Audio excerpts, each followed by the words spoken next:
Vous croyez avoir vécu, mais en réalité, vous avez seulement existé. Depuis l'enfance, on vous a placé sur des rails que vous n'avez jamais choisis. Vous avez grandi avec des injonctions, pas des rêves.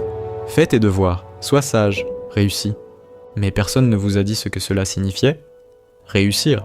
Alors vous avez suivi, sans poser de questions, et à force de suivre, vous avez oublié comment marcher seul. On vous a appris à rentrer dans des cases, à porter des masques, à faire bonne figure même quand l'âme s'effondre. On vous a dit que vous étiez libre, mais vous n'avez fait que cocher des cases construites par d'autres. École, diplôme, travail, salaire, retraite, mort. La boucle est bouclée. Et vous appelez ça une vie ? Vous passez vos journées à répondre à des mails, à courir entre deux obligations, à remplir des objectifs, à parler à des gens que vous n'écoutez pas vraiment. Et le soir, vous éteignez la lumière avec cette sensation étrange, celle que malgré tout ce que vous avez accompli aujourd'hui, vous n'avez rien vécu d'essentiel.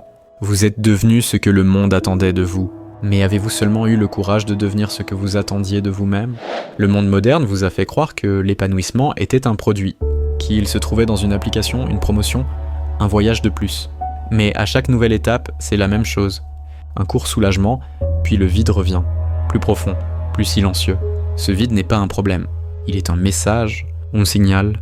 Il vous dit que vous vivez à l'extérieur de vous-même, que vous avez perdu le contact avec l'essentiel, votre intériorité. Le stoïcisme vous dirait, ce n'est pas les événements qui vous troublent, mais votre jugement sur les événements. Et ce jugement, vous ne l'avez même plus, parce que vous êtes devenu le reflet de ce qu'on vous a dit de penser. Votre esprit ne vous appartient plus. Vos émotions sont dictées par les tendances. Votre valeur mesurée par des likes. Mais alors, posez-vous cette question brutale. À quel moment avez-vous cessé de penser par vous-même ? Vous croyez être éveillé, mais vous dormez. Un sommeil social profond, confortable. Parce que vous avez peur ? Peur de voir que tout cela n'a peut-être jamais eu de sens. Mais le pire dans tout cela, c'est que vous le savez. Une partie de vous le sent chaque fois que vous êtes seul. Chaque fois que le bruit s'éteint et que le silence crie.